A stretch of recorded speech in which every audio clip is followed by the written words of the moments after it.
हालांकि आपको पता होना चाहिए कि कामटी में असरबाद का वक्त एक बहुत ही अच्छे तरीके से लोग स्पेंड करते हैं। कुछ लोग हमारे जो लड़के दिख रहे हैं आपको यहाँ आसपास ये रब्बानी ग्राउंड जाकर के अपना वक्त गुजारते हैं। हमारे जो जवान दिख रहे हैं वो मिलिट्री के एरिया में जाकर वॉकिंग के ज़रिए से अपना असरबाद का वक्त गुजारते हैं। और हमारे जो बड़े हजरात दिख रहे हैं वो सैर व तफरीह के लिए बाज़ार की तरफ जाते हैं। मगर अफसोस और हमारी सरकार के ऊपर लानत हो कि उनके इस काले कानून की वजह से वो सारे लोग अपने रोज़ाना के मामूलात को दरकिनार रख यहाँ पर हाजिर हो गए हैं और सरकार को ये पैगाम दे रहे हैं कि सरकार होश में आ जाओ और देख लो, हम दस्तूर की हिफाजत के लिए आज रोड पर खड़े हैं, तुम लोग भी दस्तूर की हिफाजत करो और जो काला कानून तुमने बनाया है उसे वापस लो।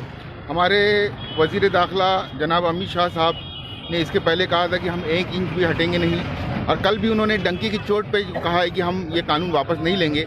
तो आप यहाँ इस बड़े पुलिये कामटी से आप उन्हें क्या पैगाम देना चाहते हैं? सर, मैं आपको बतलाना चाहता हूँ कि वज़ीर दाखिला अमित शाह जी ने ये कहा है कि हम 1 इंच भी पीछे नहीं हटेंगे। तो उसकी बात ये है कि अगर आप 1 इंच पीछे नहीं हटोगे तो हम 10 कदम आगे आ जाएंगे। हम 10 कदम आगे आ जाएंगे सर। आप ये मत सोचिए कि आप पीछे नहीं हटोगे तो हम लोग पीछे हट जाएंगे। हम मानने वालों में से नहीं है। दस्तूर के लिए हम दस्तूर के लिए यहाँ पर हाजिर है और दस्तूर की हिफाजत करके रहेंगे सर।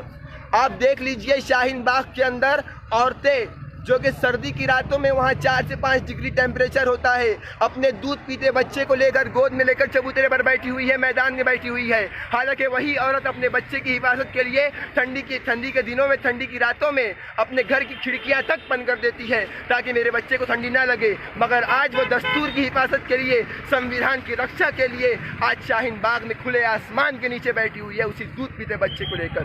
क्यों? क्योंकि हमें दस्तूर से प्यार है, हम इस संविधान से मोहब्बत करते हैं। और वज़ीर दाखिला जो कह रहे हैं कि हम 1 कदम भी, 1 इंच भी पीछे नहीं हटेंगे, ये उनकी सबसे बड़ी कमज़ोरी है कि उन्होंने इस बात को कहा है। उनको ये बात वापस लेनी चाहिए और आवाम के सामने माफ़ी मांगना चाहिए कि आप ये कह रहे हो, एक तो चोरी ऊपर से सीना जोरी, कि आप तो पहले काला कानून ला दिए, दस्तूर में तरमीम कर दिए, दस्तूर की धज्जियाँ उड़ा दिए। अब जब आवाम आपसे कह रही है कि सर आपसे गलती हो गई, जाने दीजिए, कुछ नहीं होता, वापस ले लीजिए, फिर आप कह रहे हैं नहीं हम नहीं लेंगे, ये कोई बात नहीं हुई सर। हम आपके कैमरे के माध्यम से वज़ीर दाखिला से दरख्वास्त करते हैं, देखिए आपने जो कुछ किया हम उसके ऊपर कोई एक्शन नहीं लेंगे। हमारी सारी आवाम आपके साथ है, बस आप इस कानून को वापस ले लीजिए और जो दस्तूर बाबा साहेब अम्बेडकर ने बनाया आप उसी को बने रहने दीजिए। हिंदुस्तान के, भारत के दस्तूर में आप ज़बरदस्ती की दखल अंदाजी मत कीजिए। हमारी मुल्क की जो बहनें हैं, जो शाहीन बाग, घंटाघर, लखनऊ और ना जाने ऐसी सैकड़ों जगहों पर शाहीन बाग बनाकर बैठी हैं, तो वो अपनी माँ बहनों को आप यहाँ से जो है वो क्या पैगाम देना चाहते हैं? सर, मैं सलाम पेश करता हूँ उन माँ और बहनों को जिन्होंने अपने घर के कारोबार, अपने घर के कामकाज, अपने शौहर और अपने बच्चों की सारी ज़रूरियात को बालाए ताक रखकर इस संविधान की हिफाजत के लिए हमारी माएँ और बहनें सड़कों पर है, मैदानों में है और एहतजाज के ज़रिए से अपनी बात मनवाने की कोशिश कर रही है। लेकिन और मैं उनसे दरख्वास्त करूँगा, उन माँ और बहनों से, कि देखिए इन्नल्लाह माना, अल्लाह हमारे साथ है, आपके साथ है। यकीनन आपके साथ उस हाकिम और उस खालिक की मदद है जिसकी हुकूमत ना सिर्फ हिंदुस्तान में बल्कि सारे आलम में है, और वो आपके साथ है। और हमारा पूरा सपोर्ट उन माँ और बहनों को है। और हमारे कामटी से भी चंद अफराद उनसे मुलाकात करके आए भी हैं और मैं उनसे दरख्वास्त करता हूँ जब तक ये काला कानून वापस नहीं होता आप लोग वहीं खड़े रहें, आप लोग अपने एहतजाज को जारी रखिए। और वो हमारी माएँ और बहनें जो अब तक इस एहतजाज में नहीं उतरी है, मैं उनसे भी दरख्वास्त करता हूँ, हाथ जोड़कर गुजारिश करता हूँ, बराह करम तशरीफ़ लाए। अगर आज हम घर के बाहर नहीं निकलेंगे तो अल्लाह ना करे कल को हमें मुल्क के बाहर निकलना होगा। हमारे जो गैर मुस्लिम दोस्त है, जो हमारे गैर मुस्लिम भाई है, जिन्हें इसकी खबर भी नहीं है, तो आप यहाँ इस बड़े पुलिये से उन हमारे भाइयों को, हमारी बहनों को क्या पैगाम देना चाहते हैं? सर, जिन्हें इसकी खबर नहीं है मैं उन्हें सिर्फ इतना कहना चाहूँगा कि जो सरकार आपको लॉलीपॉप देती जा रही है कि CAA नागरिकता देने का कानून है, आप उस लॉलीपॉप को मत लीजिए। आप CAA का बैकग्राउंड समझिए, आप CAA पर गौर कीजिए कि जब नरेंद्र मोदी जी जो हमारे देश के वज़ीर आज़म हैं उन्होंने नोटबंदी लाई तो 5 मिनट में पूरी देश की जनता को नोटबंदी समझा दिया क्या है नोटबंदी। जब उन्होंने जीएसटी लाया तो 5 मिनट के अंदर पूरी देश की जनता को समझा दिया व्हाट इज़ जीएसटी। उन्होंने कुछ भी कानून लाया, 370 लाया जिस पर हम खामोश रहे, 370 लाया, पूरी देश की जनता को समझा दिया क्या है 370। जब उन्होंने CAA पेश किया, आज CAA पेश करके इतने रोज हो गए मगर देश की जनता को क्यों नहीं समझाए? एक भाषण के अंदर आपने दीगर कवानीन समझा दिए, 50 भाषण के जरिए वजीर आजम और वजीर दाखिला क्यों नहीं समझा पा रहे हैं? और मैं इसी हवाले से, इसी रेफरेंस को फॉलो करते हुए मैं उन माओ और बहनों और भाइयों और दोस्तों से दरख्वास्त करता हूं जो अब तक इस कानून को समझ नहीं पाए हैं कि आप समझने की कोशिश कीजिए। आप सरकार की बोलती पर गौर मत कीजिए।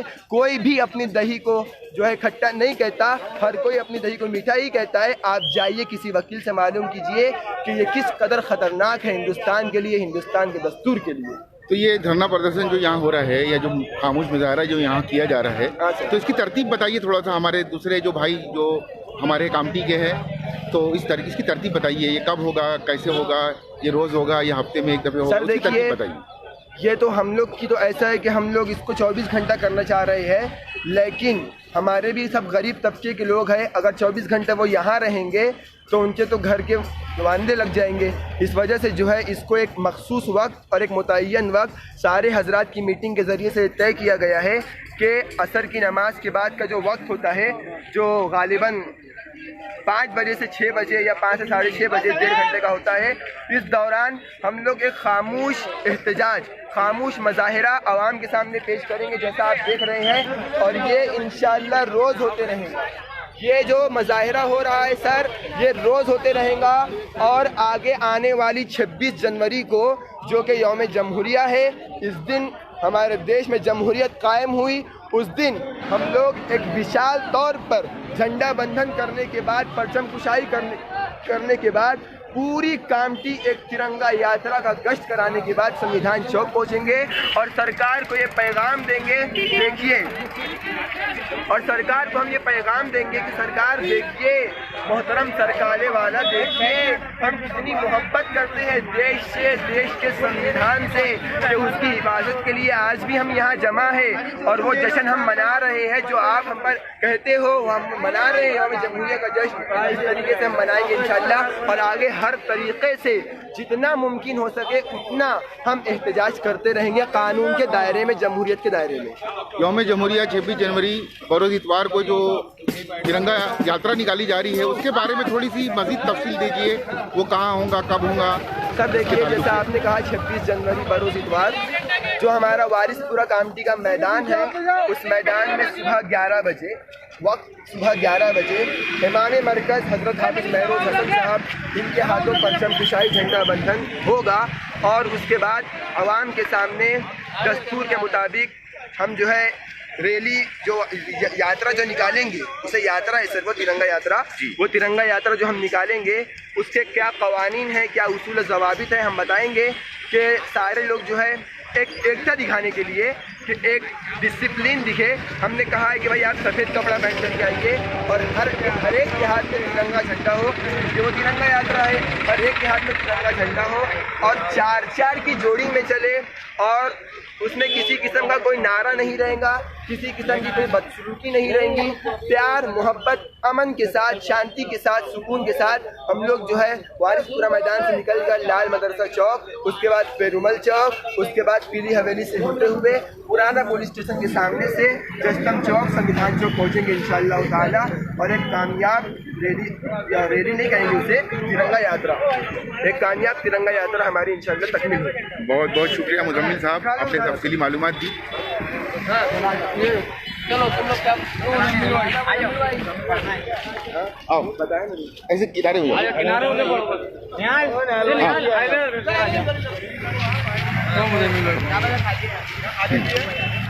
क्या पढ़ रहे हैं? लाजिम है, लाजिम है, हम भी देखेंगे। इधर से आगे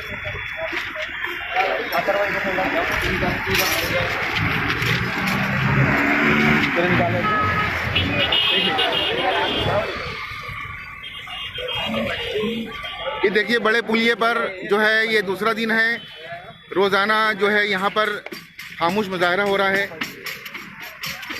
अब आप लोगों के सामने जो है यहाँ पर फैज़ अहमद फैज़ की जो मशहूर नज़्म है जिसने इनकलाब बर्पा किया है, फैज़ अहमद फैज़ की नज़्म हम देखेंगे। जो है यहाँ के कुछ हमारे कामटी शहर के नौजवान जो है वो इसे पेश करने जा रहे हैं।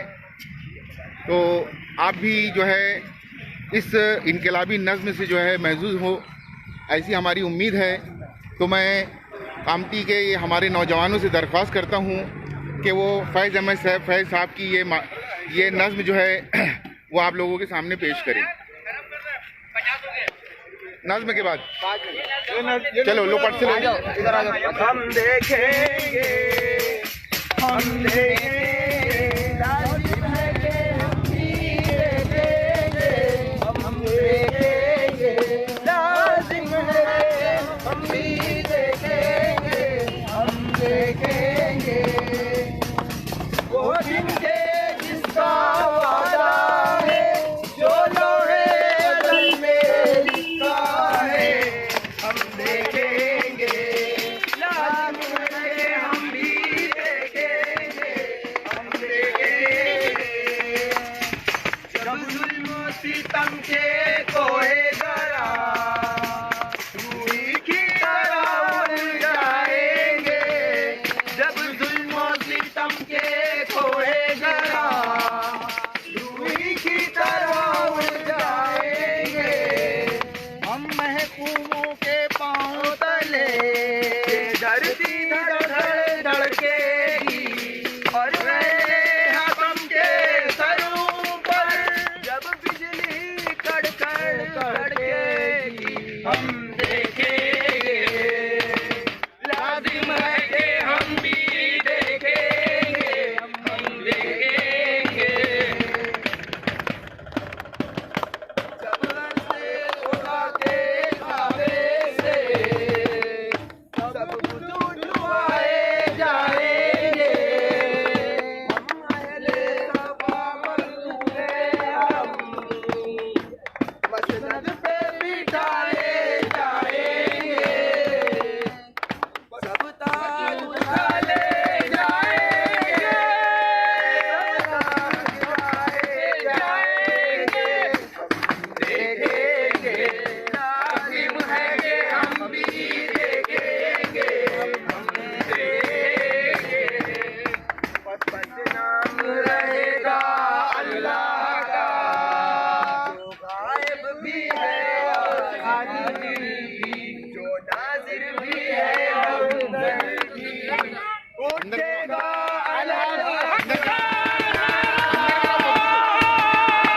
अब होंगी मैं वैसे खत्म कर। जो मैं भी हूँ और तुम भी हो, और राज़ी करेगी खल्क़े खुदा, जो मैं भी हूँ और तुम भी हो, हम देखेंगे, लाजिम है कि हम भी देखेंगे, हम देखेंगे। चलो भाई खत्म ये देखिए आज जैसा कि कोर्ट ने 5 हफ्ते का और वक्त ले लिया है, ऐसी उम्मीद लगाई जा रही थी कि शायद ये सर्द पड़ जाएगा, मगर ये कामटी शहर में तो इसने और अपना जो है वो रंग और गहरा कर लिया है। तो अब ये आज का दूसरा दिन की ये रैली जो है वो समाप्त की जा रही है।